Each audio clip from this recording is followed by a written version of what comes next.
Well, no sooner are we into a new year than we get a Disney Star Wars announcement. And it's not good, is it? But do you know what? Now the dust has settled on it, I don't think all is as it seems with this one, guys. Let's talk about it after the scroll.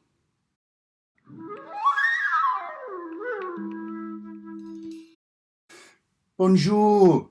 So you all know what I'm talking about. And welcome back if you are one of my sexy subscribers. Welcome if this is your first time around. And please give me a like. And I think there might be a few of you that want to comment on this because I've got a view, or as the Americans say, a take on this one, which I'm going to run through with you all. So, as I said, we all know who I'm talking about. Sharmeen Obaid-Chinoy, and I did have to look at her name and make sure I got it right. For some reason, on New Year's Day, this is the story that's happened. And if you haven't heard this one, I'm just going to fill you in. On New Year's Day, this woman that we already knew was going to be directing a project, because I'm pretty sure this was announced at a Star Wars Celebration last year, which I was at in London. So, and because they wheeled out Daisy Ridley, and she is the only confirmed actor on board, because this film that she's basically digging a grave for already since New Year's Day. That's the only star confirmed to be in it. Star actor. I mean, she's not a bad actress, to be fair. It's just what she's had to play. You know, it wasn't. Let's just say it wasn't her fault, was it? But these are going to be the further adventures of Rey that this woman is going to be directing. So she comes out on New Year's Day and an interview with CNN saying, "Oh yeah, this is great." And there's an article in, I don't know whether it's Forbes, Variety, one of the hoity-toity, namby-pamby, you know, up and around your nipple kind of magazines, you know, nothing to do with films. Nothing. I mean, Variety's got as much to do with films now as, I don't know, as one of my statues, to be fair, just about on the periphery of it all. She's saying, oh yeah, and they're banging on about, oh yeah, it's the first woman of colour, it's the first this, it's the first that to direct a Star Wars film. Now, wasn't there was a female director for Rogue Squadron, the director who did Wonder Woman. I really should write these names down, shouldn't I? Because I always forget something. Anyway, you know what I mean. Well, look where that went. And she says, It's about time that a woman shaped the story. Now, what an insult. Two, first of all, Marsha Lucas, who I believe helped her husband, George Lucas, very, very much on the first film with editing and stuff like that. And I think that was a kind of, back in the days where any movie would be a group effort. So you'd get involved helping out in there, you'd be helping out in there, and etc., etc. So that female from the beginning. Then we move on to, what's her name? Who was actually in the film? That's it, Carrie Fisher. Do you remember her? That's insulting her as well, because she played a massive part. That she was part of the story. She was one of the characters we all loved. And yes, it was a male kind of dominated fandom, but that didn't put off a percentage of women that fell in love with the film as well. You can't have a franchise that huge not entertain both sexes. It can lean one way, but this is obviously this is all my opinion. This is all my opinion, but those are two facts. Now, the third woman, and this is where it gets a bit serious for me, and what she said, this is a light bulb moment, is the fact that Kathleen Kennedy, since they bought this franchise, now forget all our thoughts about Kathleen Kennedy, right? But she has been at the helm of Star Wars since Disney bought it. So how insulting is that to hear a director come out and say, oh, it's about time the women got involved? For Kathleen Kennedy, who's supposed to be running the show. Now, I know I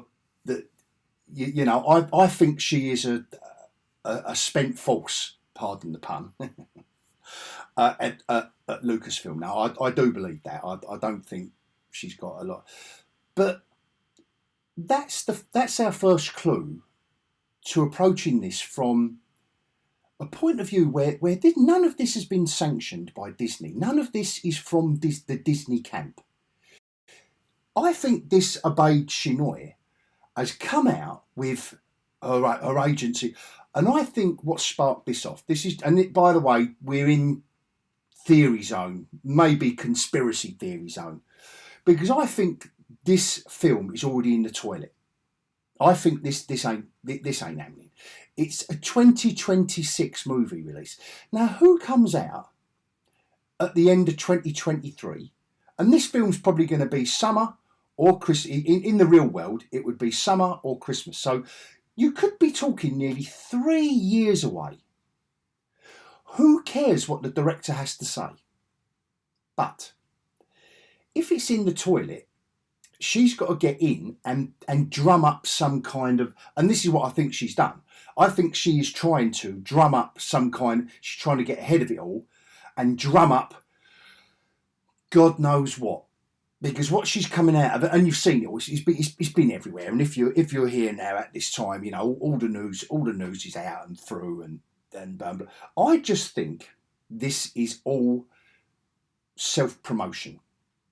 And whether it's her agent who's given her the nudge, or whether she's thought, wow, I've got to get a publicist involved, because she's really doing the rounds.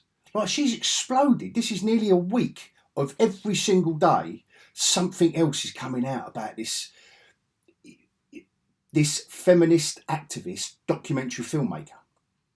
Now, yeah, the other thing to look at as well, and this is old Disney, and I know, you know, if you look on her resume, apart from documentaries, she done 2 episodes. She directed 2 episodes of Ms. Marvel.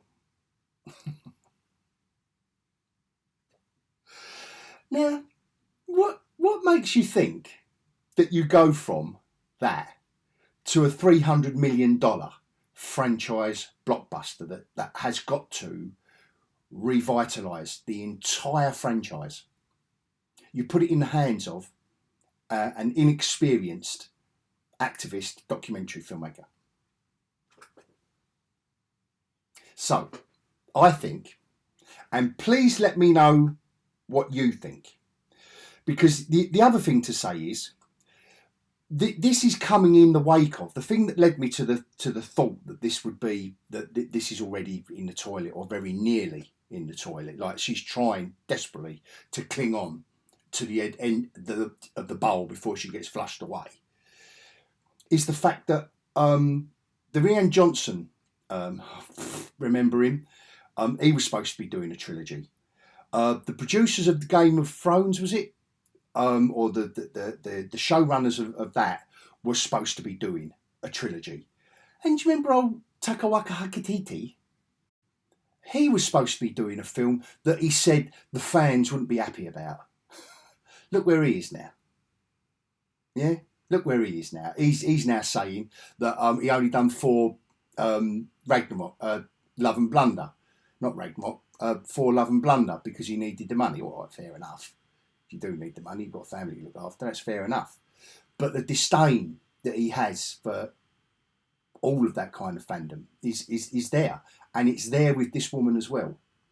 And you think, if any of you think this film is going to be made, I want to hear from you. I would love to get into it with you in these comments, because like I've said on the Hogcast before to my old mate Taters, when he's brought up, because he, like me, he joined me at Star Wars, or I joined him at Star Wars Celebration, because, bless, you know I love you Taters, but he is still wildly enthusiastic, even right up to the point with Ahsoka. But even that's nearly broken him now. So they do have to reboot. But when he was coming out on Hogcast, when he was announcing the news, I've been saying to him and anyone who wants to listen, I don't think any of this crap is going to get made. They cannot do. We've got one Marvel film this year. Good. You have got to step back, wipe the slate clean, and think about, or in fact, really, no. You've got to stand in the corner and face the wall and think about what you've done, Feige. And KK, you've got to take the other corner and do exactly the same. And when you come back to the desk, I want to see better homework from both of you. But anyway, I'll end it there. That was just a quick rant to get off my chest. Thank you for listening. It is like therapy sometimes. Well, most of the time, to be fair. So thanks very much. If you did like the video, and please comment. Let me know what you think, please. Just let me know, and let's get into it. And if particularly if you think this film will get made. And I've always got, I think I've got to get, because I've been making some predictions recently. I don't know why I'm feeling very brave so far this year. I'm keeping the humble pie in the fridge, but I'll have to put a little slice in the freezer for this film, because I'll eat it if this film comes out, but directed by her, because I don't think this is happening, guys. Anyway, until next time, adios.